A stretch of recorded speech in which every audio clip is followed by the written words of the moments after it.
সুপ্রিয় দর্শক, আপনাদের সবাইকে স্বাগত জানাচ্ছি চ্যানেল জেড আয়োজিত নিয়মিত সংবাদ বিশ্লেষণ অনুষ্ঠান জেড ফোকাসে। আপনাদের সঙ্গে আছি আমি সাইদ খান। আর আলোচনার জন্য প্রতিদিনের মতো আজও আমাদের সাথে একজন অতিথি রয়েছেন। আমাদের সাথে স্টুডিওতে উপস্থিত আছেন কর্নেল অবসরপ্রাপ্ত মোহাম্মদ আব্দুল হক। তিনি একজন লেখক এবং নিরাপত্তা বিশ্লেষক। হক ভাই, আপনাকে স্বাগত জানাচ্ছি। ধন্যবাদ। দর্শক, আপনারা জানেন জেড ফোকাসে আমরা প্রতিদিনই দিনের উল্লেখযোগ্য খবর ধরে বিশ্লেষণ করে থাকি, অতিথির মুখ থেকে বিশ্লেষণ শুনে থাকি। আজও আমাদের হাতে অনেকগুলো গুরুত্বপূর্ণ খবর রয়েছে, এগুলোর ব্যাখ্যা বিশ্লেষণ শুনবো অতিথির মুখ থেকে।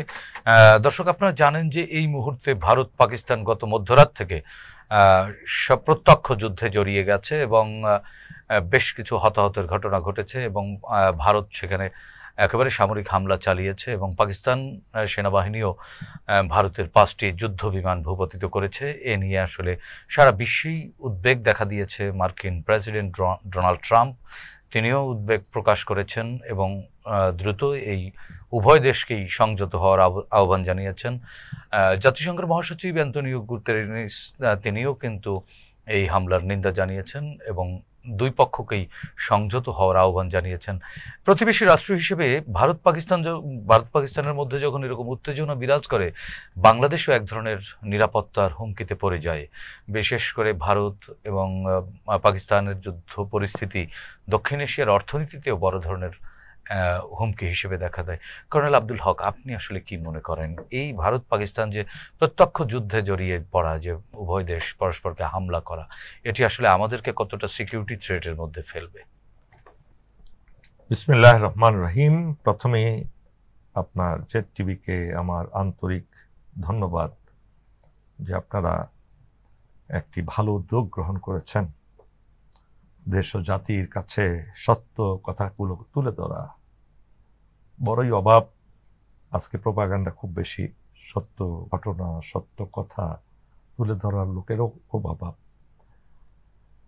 বিশেষ করে ইন্ডিয়ার মিডিয়াগুলো তো একজোট করে তারা বয়ান তৈরি করে বিভিন্ন বিষয়, মিথ্যা বয়ান। আপনারা বাংলাদেশের প্রেক্ষাপটে আশা করি আপনারা সেই বয়ান তৈরি না করে আপনারা সত্য ঘটনাগুলো প্রচার করবেন। এখন আসুন ইন্ডিয়া ভারত, ইন্ডিয়া এবং পাকিস্তান। ইন্ডিয়া গণতান্ত্রিক দেশ হিসেবে পরিচিত, বিশ্বে বৃহত্তর গণতান্ত্রিক দেশ হিসেবে পরিচিত। জনসংখ্যার দিক থেকে এত বড় দেশ আর কোথাও নাই। দ্বিতীয় বৃহত্তম দেশ, গণতান্ত্রিক ভাবে আবার বৃহত্তম, জনসংখ্যার দিক দিয়ে বৃহত্তম এবং গণতন্ত্রের অন্য কোন দেশে যেখানে জনসংখ্যা বেশি, যেমন চীনে কিন্তু গণতন্ত্র নেই। এই জন্য সর্ববৃহৎ গণতান্ত্রিক দেশ জনসংখ্যার দিক দিয়ে। আমি বলি এখন সেই পরিচিতিটা চেঞ্জ হয়ে যাওয়ার, বিগত 15 বছর ধরে বিজেপি এবং আরএসএস এর যে সেখানে নৃশংসতা চলে, হত্যাযজ্ঞ চলে, জাতিকে হত্যা করার কর্মকাণ্ড চলে, এটাকে বিশ্বের সবচেয়ে বড় সন্ত্রাসী রাষ্ট্র হিসাবে যদি আখ্যা দেন, এটা অত্যুক্তি হবে না। এবং ইসরায়েলের পথ ধরে তারা একইভাবে এখানে জাতিগত নিধন যজ্ঞ চালাচ্ছে এবং তার অখণ্ড ভারতের ম্যাপটাকে বাস্তবায়ন করার জন্য তারা অহর্নিশি বিলিয়ন ডলার খরচ করছে, তাদের গোয়েন্দা বাহিনী নিয়োগ করছে, অস্ত্র সমরাস্ত্র কিনে তারা নানান অজুহাত তুলে প্রতিবেশী দেশগুলোকে জ্বালাতন করছে। ইন্ডিয়া এমন একটি দেশ যে দেশের কোনো প্রতিবেশীর সাথে তাদের কোনো সুসম্পর্ক নেই। আপনি দেখেন তাদের নিকটতম, তাদের নিজেদের জ্ঞাতি বা ভ্রাতা নেপালকে বলা হয় সে একমাত্র পিওর হিন্দু রাষ্ট্র, এবং যে হিন্দুত্ববাদ তারা কায়েম করতে চাচ্ছে ইন্ডিয়াতে, সেই হিন্দু রাষ্ট্রের সাথেও তাদের সম্পর্ক নেই। আপনি ভুটান বলেন, সম্পর্ক ভালো নেই তাদের সাথে। সিকিম তো দখলই করে নিয়েছে। মালদ্বীপ কিভাবে নির্লজ্জভাবে সেখান থেকে পলায়ন করেছে তারা। আবার শ্রীলঙ্কা থেকেও তাকে মার খেয়েছে। অর্থাৎ তাদের ফরেন পলিসি, যেটা চাণক্য নীতি, একেবারেই ব্যর্থতা পর্যবসিত হচ্ছে। সবচেয়ে নির্মম উদাহরণ হলো আমাদের বাংলাদেশ। আপনি দেখেন হাসিনার মতো ফেসিস্টকে তারা লালন পালন করে এই দেশটাকে চিরদিনের জন্য তাদের করতলগত করার জন্য তারা হাসিনাকে কাজে লাগিয়েছে, এবং এমনভাবে কাজে লেগেছে যে হত্যাকাণ্ড কোনো বিষয় না, নিজ জাতিকে ধ্বংস করে হলেও তুমি আমাদের স্বার্থ রক্ষা করো, এটা ছিল হাসিনার প্রতি তাদের নির্দেশ। সেই দেশটা হঠাৎ করে পেহেলগামের যে আক্রমণ, তাদের নিজস্ব তৈরি একটা বয়ান এখন তো বের হয়েছে, যারা নিজস্ব বাহিনী তাদের উপর আক্রমণ করে এই ঘটনাটা ঘটিয়েছে এবং ভিডিও চিত্র ইতিমধ্যে প্রকাশিত পেয়েছে। হয়েছে। এর চেয়ে নির্লজ্জতা তার কিছু নাই। কি কারণ কি, তার একটা যুদ্ধ করে যুদ্ধের মাধ্যমে তার সিম্পেথি আদায় করতে যাচ্ছে বিশ্বের দরবার থেকে। কিন্তু এটাও বাস্তবতা যে তাদের কোনো পলিসি তাদের পক্ষে যায় না। তারা যতই, একটা কথা আছে পবিত্র কোরআন শরীফে আল্লাহ বলেছেন মাকার আল্লাহু খায়রুল মাকিরিন, ওই যে তোমরা ষড়যন্ত্র করো কিন্তু আল্লাহ হলেন সর্বশ্রেষ্ঠ পরিকল্পনাকারী। তাদের সেই পরিকল্পনাগুলো বেঁচতে যাচ্ছে, কারণ এই পরিকল্পনাগুলো হলো মানবতা বিরোধী পরিকল্পনা। তারা এই নির্লজ্জতা তাদের প্রত্যেকটা কাজে কর্মে প্রকাশ করছে। তাদের দেশে মুসলমানদেরকে নির্মমভাবে হত্যা করছে। আপনি আমাদের একদম নিকটতম আসামে যেভাবে গ্রামকে গ্রাম তছনছ করে দিয়েছে, এখন এই হত্যাযোগ্য সব জায়গায় হচ্ছে। সর্বশেষ কাশ্মীরকে পুরোপুরি দখল করার জন্য এই নাটকটা তারা করেছে। এই যে নাটকটা, এটা হলো কাশ্মীরকে দখল করার জন্য এবং আমি তো বললামই সারা বিশ্বের একটা সিম্পেথি কায়েম করার জন্য। এখন আসুন পাকিস্তান কি করবে। এই যে দুটো পাকিস্তান কিন্তু কখনো তারা তাদের ইতিহাস বলে, ইভেন মুঘল সাম্রাজ্যের সময়ও পাকিস্তানের যে এরিয়াটা আছে এরা কিন্তু যোদ্ধা, পুরো জাতিটাই হলো যোদ্ধা জাতি, জাতিগতভাবে তারা যুদ্ধ করেই তারা প্রতিষ্ঠিত ছিল। এবং 47 সালে পশ্চিম পাকিস্তান যে অংশটা পুরোটাই তারা ছিল বিশেষভাবে দুর্গের মতো একটা দেশ। তারা কখনো মৃত্যুকে ভয় করে না। পাকিস্তানিরা যুদ্ধের ময়দানে গেলে তারা মৃত্যুকে ভয় করে না, ঐতিহাসিকভাবে সত্য। এবং ইতিমধ্যে পাকিস্তান এবং ইন্ডিয়ার যে মিলিটারি ব্যালেন্স যদি আপনি দেখেন, পাকিস্তান যদিও মিলিটারি ব্যালেন্সে ইন্ডিয়ার থেকে পেছনে, আমি আপনাকে উদাহরণ দিয়ে বলতে পারি, এটা আমার কাছে আছে 12তম র্যাঙ্কিং এ 12তম, আর ইন্ডিয়া হলো 9, ফোর্থ। আমি বলি ইন্ডিয়ার যদি 4th হয় আর পাকিস্তান যদি 12 হয়, কিন্তু তারপরে হলেও ইন্ডিয়া থেকে পাকিস্তান অনেক দূরে এগিয়ে। কেন বলবো জানেন, আমি এখনই বলে দিচ্ছি, নিউক্লিয়ার উইপনে তারা এগিয়ে 12তম। আর পাকিস্তান গ্লোবাল পাওয়ারের র্যাঙ্কিং এ 12। আচ্ছা যাই হোক, এই যে র্যাঙ্কিং এ আমি মনে করি যে এইদিকে পাকিস্তান এগিয়ে আছে। বলেন তো কিভাবে, কেন? সেটা হলো আমি একা মানুষ, আপনার চেয়ে একটু দুর্বল, কিন্তু আপনি শক্তিশালী। আপনার শত্রু হলো 5 জন আর আমার শত্রু হলো 1 জন, ঠিক আছে? এখন আপনাকে যদি আপনি হলে একমাত্র শত্রু আর আপনার শত্রু আবার 5 জন, তাহলে আপনি কয়জনকেই করবেন, ফেস করবেন? আমি তো আপনাকে ফেস করবো, আপনি আমাকে ফেস করতে গেলে আরো 5 জনকে কিন্তু আপনাকে ফেস করতে হবে। তাহলে আপনার শক্তিটা 6 ভাগে বিভক্ত হয়ে গেল। আমি কি বুঝাতে পারছি? পাকিস্তানের শত্রু একমাত্র ইন্ডিয়া। পাকিস্তানের নিউক্লিয়ার বোমা আছে 150টা, ইন্ডিয়ার আছে 135টা অথবা 40টা, এরকম। পাকিস্তান এই দিক দিয়ে কিন্তু এগিয়ে। পাকিস্তানের সৈন্যবাহিনী হলো 4 লাখ, ইন্ডিয়ার সৈন্যবাহিনী 12 লাখ। তাদের তো এই 12 লক্ষ সৈন্যবাহিনীকে চায়না বর্ডার থেকে নিয়ে আসতে পারবে না, যেখানে মোতায়েন আছে। তারা তো বাংলাদেশের বর্ডার থেকে তারা নিয়ে যেতে পারবে না তো। ঠিক একইভাবে ওই আমাদের যে নেপালের করিডোর আছে ওইখানেও তো তাদের মোতায়েন আছে, মোতায়েন আছে। এবং তাদের যে 7 সিস্টারে কিন্তু বিশাল সংখ্যক সেনাবাহিনী মোতায়েন আছে, কেননা তারা ওই বিদ্রোহ দমনের কাছে। তাহলে কত ভাগে ভাগ হয়ে গেল তাদের শক্তিটা। অথচ পাকিস্তান কিন্তু ফুললি কনসেন্ট্রেট করবে ইন্ডিয়ার এবং ইতিমধ্যে 5টা যুদ্ধ বিমান, রাফেল 3টা, সুকি 1টা এবং আরেকটা F-16 মিগ 5টা পতন ঘটেছে গত রাত্রেই। এর মধ্যে লেটেস্ট কি হয়েছে, আজকে বাংলাদেশ সময় 12টার সময় তাদের ন্যাশনাল সিকিউরিটি কাউন্সিলের একটা মিটিং হয়েছে আজকে পাকিস্তানের। সেখানে রেজাল্টটা এখনো আমরা জানি না, রেজাল্টটা হয়তো পত্রিকায় এসছে, আমরা এখন অথবা অনলাইনে এসছে, খুঁজে দেখলে পাওয়া যায়। Pakistan will go all out war. হ্যাঁ, তারা বলেছে যে এটার বদলা ছাড়া তারা ঘরে ফিরবে না, তারা বদলা নেবে। এখানে আবার এটা হলো পজিটিভ সাইড পাকিস্তানের। আবার নেগেটিভ সাইড ইন্ডিয়ার কি জানেন, ইন্ডিয়ার আর্মি কিন্তু বিভিন্ন জাতি গোত্রের বিভিন্ন বিভক্ত। ধরেন গোর্খাদের সাথে আবার আসামের মিল নাই। আসাম যে আসামের একটা অসমী, তারপরে গুজরাট রেজিমেন্ট, পাঞ্জাব রেজিমেন্ট, শিখ রেজিমেন্ট, এরা নিজেদের মধ্যে কিন্তু একসময় লেগে যাবে। আচ্ছা আচ্ছা। কেননা তাদের মধ্যে সেনাবাহিনী এমন একটা জিনিস, যতক্ষণ না পর্যন্ত তারা হাইলি মোটিভেটেড হয় যে আমি কি কারণে যুদ্ধে যাচ্ছি। না সেটি ঠিক আছে কর্নেল আপনি আব্দুল হক। যেটা বলছিলেন আমি সেখানে আসছি, এখন ইম্প্যাক্টটা কি বাংলাদেশের উপর ইম্প্যাক্ট, Right. এটাই তো গুরুত্বপূর্ণ। আমরা আসলে যুক্তি দিয়ে কে জিতবে কে হারবে না, সেটা আমরা ইম্পর্টেন্ট না, যাবো না। বাট সাউথ এশিয়া তো এক ধরনের থ্রেটে পড়ে যাবে, অর্থনৈতিক বা সিকিউরিটি দুই দিক দিয়ে তা তো threat এ অবশ্যই পড়বে। পড়বে, আমাদের দেশেও পড়বে, কোনো সন্দেহ নাই। যেমন এখন এবং এই মুহূর্তে বাংলাদেশে গণতন্ত্র বিরাজ করছে না, সেটিও একটি কিন্তু বড় ধরনের হুমকি হয়ে দাঁড়াতে পারে আমাদের জন্য। গণতন্ত্র বিরাজ করলে যা হতো আর গণতন্ত্র বর্তমান পরিস্থিতি তেমন একটা ডিফার করবে না। কেন ডক্টর ইউনূসের প্রতি জনমত, না তার ইন্টিগ্রিটি বা তার জনমত আছে। অবশ্যই আছে, কিন্তু তারপরেও মনে করেন এখানেও এক ধরনের রাজনৈতিক অস্থিরতা জন্ম নিতে পারে, সেটিও একটা সিকিউরিটি থ্রেট হয়ে যেতে পারে আমাদের অভ্যন্তরীণ ক্ষেত্রে।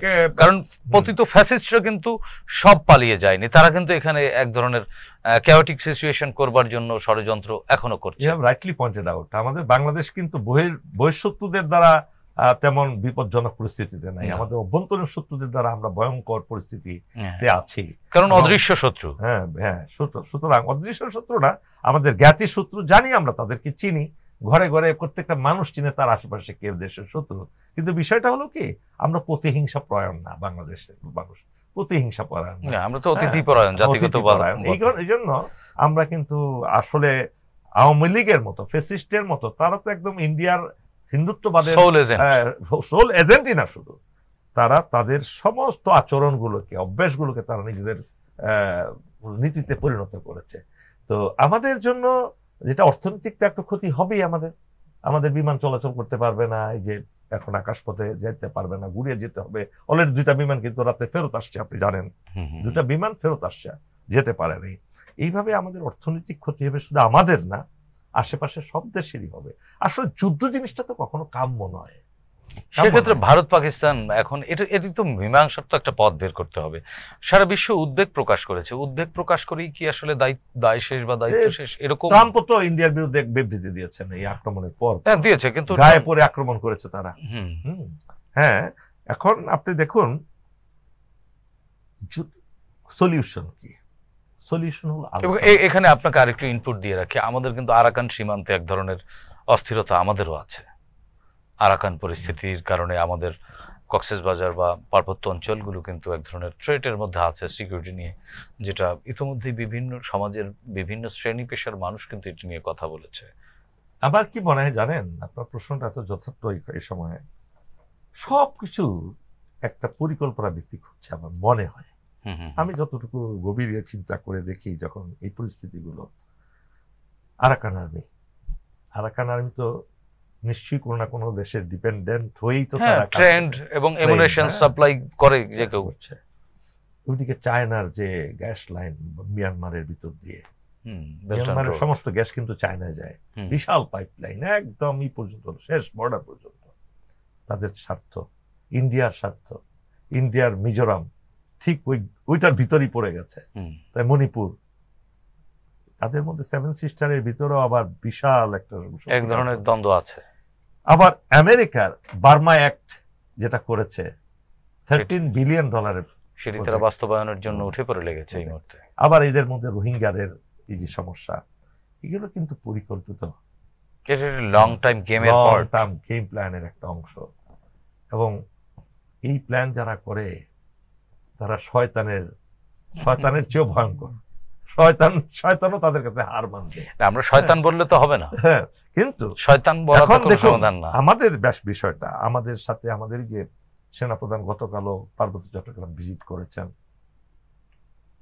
এই যে আরাকান আর্মি যেটা করছে, এখানে আমাদের কয়েকটা ভুল হয়ে গেছে। আগে কয়েকটা ভুল হয়ে গেছে, যেগুলো হাসিনা চাচ্ছিল এটা দিয়ে সে নোবেল প্রাইজ পাবে। নোবেল প্রাইজ সে কিন্তু যে দয়াময় চোখে পানি এনেছে, এটা কিন্তু তার সব এগুলো হলো প্রতারণা। এটাও তার একটা এজেন্ডা ছিল। প্রত্যেকটা সেই গ্লিসারিন দিয়ে কাঁদে চোখের মধ্যে। বিশ্বাস করেন, আপনার মনে আছে যখন এই ইলেকশন, আপনার 96 এর ইলেকশনে একদম জুব্বা পরে, হাতে তসবিহ নিয়ে, সাদা কাপড় পরে বলতেছে আমরা অনেক ভুল করে ফেলেছি, আমাদেরকে ক্ষমা করে দেন, একটিবার সুযোগ চাই। একটিবার সুযোগ চাই, মনে আছে? তো এসে প্রতারক, একটা শয়তানও তার কাছে হার মেনে বাংলাদেশ থেকে চলে গেছে। যাই হোক, এখন আমাদের এই এই দক্ষিণ এশীয় পরিস্থিতিতে আমাদের জন্য কিন্তু দুই ধরনের থ্রেট আছে। আমাদের ঘরের মধ্যে এক ধরনের শত্রু বসবাস করছে, আমাদের সীমান্তেও কিন্তু শত্রু উকি ঝুঁকি দিচ্ছে। এই আগুন বাংলাদেশও লেগে যেতে পারে যদি এটা চলতে থাকে, এই রেস চলতে থাকে। সবচেয়ে মজার ব্যাপার হলো বাংলাদেশের ওই ফেসিস্ট ছাড়া বাকি সব লোক পাকিস্তানের পক্ষে। আমি এই যে ফেসবুক কিংবা অন্যান্য পোস্টগুলো ফলো করি, যেখানে দেখি না, আবার আমাদের এই হিউম্যান নেচারটাই তো এরকম যে নির্যাতিতের পক্ষে চলে যায়। সেটা ভারতের পক্ষেও যেতে পারতো, ভারতের পক্ষে যেতে পারতো যদি আক্রান্ত হতো। এটা কিন্তু হিউম্যান সাইকোলজিটা এমনই। কেউ নির্যাতন দেখতে পারে না, দেখতে পারে না, ব্লাডশেড কেউ সাপোর্ট করে না। বাংলাদেশের মানুষ অন্তত যেহেতু ব্লাডশেডের শিকার হয়েই এরা প্রতিবাদ করে মুক্তি পেয়েছে, বাংলাদেশের কিন্তু এটা একটা বিশাল অর্জন যে ছোট ছোট ছাত্রছাত্রীরা পলিটিক্যাল পার্টি, এবং এটা আমাদের জন্য গর্বেরও, জাতিগত গর্বের বিষয়। এখন এটা এফেক্ট পড়বে সর্বত্র, সাউথ ইস্ট এশিয়ায় পড়বে, সর্বত্রই পড়বে। এটা থেকে বের হওয়ার কোনো উপায় নেই। বের হওয়ার উপায় হলো একটাই, যদি পাকিস্তান কিন্তু অলরেডি আলোচনার আহ্বান জানিয়েছে, আপনি জানেন, এবং ভারতও তো সাদা পতাকা সীমান্তে প্রদর্শন করেছে। তো হামলা করে এরপরে সাদা পতাকা প্রদর্শন, এটিকে আপনি একজন সামরিক কর্মকর্তা হিসেবে কিভাবে দেখেন? এটি অন্য কোনো ভাবে হিপনোটাইজ করা হচ্ছে কিনা? দেখেন, ইন্ডিয়া একটা জাতি, যে জাতি চলে চাণক্যের নীতিতে। তারা বলে প্রতিবেশীর শত্রুকে বন্ধু বানাতে হবে। এই যে একটা প্রতারণামূলক, তাদের প্রত্যেকটা কাজই প্রতারণা। এই প্রতারণা করতে গিয়ে তারা প্রত্যেকটা ধরা খায়। তারা যে বীরত্ব দেখায় বর্ডারে কিন্তু সেই বীরত্ব দেখাইতে পারে না। কিছুদিন আগে আমাদের সীমান্তে আমাদের বিডিআর এর পায়ে ধরে কান্নাকাটি করতেছে তাদের অফিসাররা। ইমাজিন, তারা শুধু এখন তো আল্লাহর রহমতে আমাদের বিডিআর খুব ভালো দেখাচ্ছে, কিন্তু মাঝখানে হাসিনার সময় তো খালি তো আমরা মার খেয়েছি। আর ইন্ডিয়া হলো এমন একটা জাতি, তারা হলো শক্তের ভক্ত, নরমের জন। হ্যাঁ, ঠিক একইভাবে পাকিস্তান সীমান্তেও কিন্তু একই অবস্থা। সীমান্তের ধারে কাছেও তারা যেতে পারে না, পাকিস্তানি বাহিনীকে এত ভয় পায়। আলটিমেটলি একটা মধ্যস্থতা হবে, যুদ্ধ এই সময় কাম্য নয়। কিন্তু দুটি পারমাণবিক শক্তিধর দুটি দেশ, এই জন্যই এটি কিন্তু সারা বিশ্বে এর রেশ পড়বে। এই জন্য যুদ্ধ কেউ চাবে। এবং ট্রাম্প কিন্তু অলরেডি ওয়ার্ল্ড ইকোনমিতে যে এটা হিট করবে সেটা বুঝতে পেরেই কিন্তু আহ্বান জানিয়েছেন। এবং আপনাকে আরেকটি ইনপুট দিয়ে রাখি, ভারতের শেয়ার বাজারে কিন্তু আজকে ইতিহাসের সবচেয়ে বড় দরপতন হয়েছে আজকে। তার মানে ভারত কিন্তু অর্থনীতিতে প্রত্যক্ষভাবে হুমকিতে পড়ে গেছে, এবং পাকিস্তানের অর্থনীতি অনেক আগে থেকেই ভালনারেবল, সো দ্যাট সেই জায়গাটার তো হয়তো ওইভাবে যারা গর্জে বেশি বর্ষে, তারা হলেও তাদের আর্মি হলো সিনেমার আর্মি, বলিউডের আর্মি। তাদের আর্মি হলো বলিউড, মানে এরকম। আপনার এই কথাটা মনে পড়ে গেল। তো একজন 2-3 দিন আগে একজন বলছিলেন, একজন সামরিক কর্মকর্তারই অবসরপ্রাপ্ত, তিনি বললেন যে ভারতের পরবর্তী সিনেমার নাম হবে Pahalgam. Right, he is right, very intelligent. এরা শক্তিমত্তা, বীরত্ব, মানে কারগিলের পরে এই পেহেলগাম। তো এরা ওইটা সিনেমার মধ্যে দেখেন, বাস্তবে কিন্তু তারা আসলে মানে তারা একটা গল্প রচনা করলেন। হ্যাঁ, আপনি দেখেন, আপনি যদি আমাদের লিবারেশন ওয়ারে আসেন, আপনি পুরো 9 মাস যুদ্ধ করলো আমাদের সেনাবাহিনী। আপনি 25শে মার্চ থেকে শুরু করলেন, জিয়াউর রহমানের উই রিভোল্ট থেকে শুরু করলেন, তাই না? উই রিভোল্ট থেকে শুরু করে একেবারে বিজয়ের ধার প্রান্তে 6 ডিসেম্বর, হ্যাঁ, সব আমরা রেডি, ক্যান্টনমেন্টে সব হয়ে গেছে, ব্লক করা বাইরে কিন্তু আর কোনো আর্মি নেই। এবং এক প্রকার ঢাকায়ও কোণঠাসা তারা। বিনা যুদ্ধে মেদিনী জয় করার জন্য তারা সৈন্যবাহিনী নিয়ে একদিনে সকালে রওনা করলো, সন্ধ্যার মধ্যে মিরপুর পৌঁছে গেল। এইটা নাকি তাদের যুদ্ধ। এই হলো ইন্ডিয়ান আর্মি। তারা কিন্তু ভীতু প্রকৃতির, এবং তাদের কোনো কজ নাই, ফার্ম কজ নাই যে কি জন্য আমরা যুদ্ধ করবো। এটি কি আসলে মোদি তার অভ্যন্তরীণ যে পরবর্তী নির্বাচন বা রাজনৈতিকভাবে কোণঠাসা আছে, এই মুহূর্তে ভারতে কৃষক বিদ্রোহ চলছে এবং পশ্চিমবঙ্গেও বেশ কিছু আন্দোলন চলছে, এর মধ্যে ওয়াকফ আইন নিয়ে, সংশোধন নিয়ে এক ধরনের উত্তেজনা চলছে, এটিকে ভিন্ন খাতে ধাবিত করবার জন্য কৌশলে এই হামলাটি করে বা ভারত পাকিস্তানের সাথে পায়ে পাড়া দিয়ে এই যুদ্ধটি লাগিয়ে তার দেশের মানুষকে কনসেন্ট্রেশন ঘোরানোর চেষ্টা করছেন। ওয়ান অফ দ্য রিজনস এটা হতে পারে। দ্বিতীয়ত হলো, আচ্ছা, এখানে ছোট করে একটু আপনার কাছে জানতে চাই, চীনের ভূমিকা কি হতে পারে? চীন তো ইন্ডিয়ার চিরশত্রু, কেন তাদের একটা বিশাল জায়গা নিয়ে ইন্ডিয়ার সাথে প্রায় তাদের যুদ্ধ হয়ে যায়, স্ক্রিমিসেস বলে এটাকে, ছোটখাটো যুদ্ধ। সেখানে কিন্তু গত বছরও তারা, গত 2 বছর আগে কিন্তু তারা একটা huge number of Indian soldiers and officers are killed, জি, তাই না? এবং আজ পর্যন্ত চীনের সাথে তাদের সামরিকভাবে কোনো ভালো ছিল না, সম্পর্ক ছিল না। এবং ঐতিহাসিকভাবে পাকিস্তানের ঘনিষ্ঠ বন্ধু হলো চায়না, ঐতিহাসিকভাবে, আজকে থেকে নয়, বহু আগে থেকে। আবার ব্যাটল গ্রাউন্ডে এনিমিজ এনিমি, হ্যাঁ, এবং শুধু তাই না, আপনার যখন পেহেলগামের এইটা হলো, ঘটনাটা হলো, এর সাথে সাথেই কিন্তু 2-3 দিনের মধ্যেই ইন্ডিয়া তাদের বিশাল একটা সামরিক সরঞ্জামাদি, অস্ত্র, গোলা চায়না বর্ডারে পাঠিয়ে দিল, পৌঁছে গেছে এবং পাকিস্তানে পৌঁছে গেছে। একই সাথে আপনি আরেকটা লক্ষণীয় বিষয় হলো, এখানে কিন্তু পাকিস্তানের বন্ধু প্রতিম দেশ, ভাতৃপ্রতিম দেশ হলো আফগানিস্তান। আফগানিস্তান, ইরান, তুর্কি, তুরস্ক কনসার্ন জানিয়েছেন। তুরস্ক তো অলরেডি বিশাল পাঠিয়েছে। এই যে 3টা দেশ প্লাস এদিকে চায়না, 4টা দেশ যদি, আবার বাংলাদেশের সাথেও ভালো সম্পর্ক যাচ্ছে না। তো এই দিক দিয়ে পাকিস্তান কিন্তু একটু অ্যাডভান্টেজিয়াস পজিশনে, মাইলেজ পেয়ে আছে, অনেক এগিয়ে আছে। এই জন্য আমার মনে হয় মোদি যে আপনি যেটা বললেন পলিটিক্যাল গেম খেলছে, সেখানে এই গেম খেলা এবং তার যে মন্ত্রী পরিষদের সব আজ্ঞাবহ, এরা আসলে তো উগ্রবাদী ধর্ম, হিন্দুত্ববাদী ধর্ম, হিন্দুত্ববাদী যে আদর্শটা তারা সারা দেশে কায়েম করতে চাচ্ছে, এই জন্য তাদের দেশের ভিতরের পরিস্থিতি কিন্তু ভালো নয়। সুতরাং সে গেম খেলছে, যাতে এইভাবে যদি আরো ক্ষমতা দীর্ঘায়িত করা যায়। আমরা শেষ করব কর্নেল আব্দুল হক।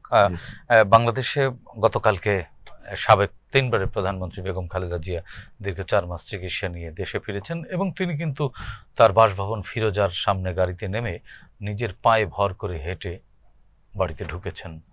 বাংলাদেশের গণতন্ত্র এবং রাজনীতির জন্য কি এটি কোনো ইতিবাচক সিগন্যাল কিনা? শুভ বার্তা। এটা একটা বিষয়, খুব গুরুত্বপূর্ণ বিষয়। আপনি দেখেন, এমন এক সময় খালেদা জিয়া সুস্থ, ইনশাল্লাহ আশা করি আল্লাহ তাকে পূর্ণ সুস্থতা দান করুন। আমাদের কিন্তু লিডারশিপ ক্রাইসিস চলছে বাংলাদেশে, লিডারশিপ গড়ে ওঠে নাই এবং পলিটিক্যাল পার্টিগুলো তেমন লিডারশিপ গড়ে তোলে নাই।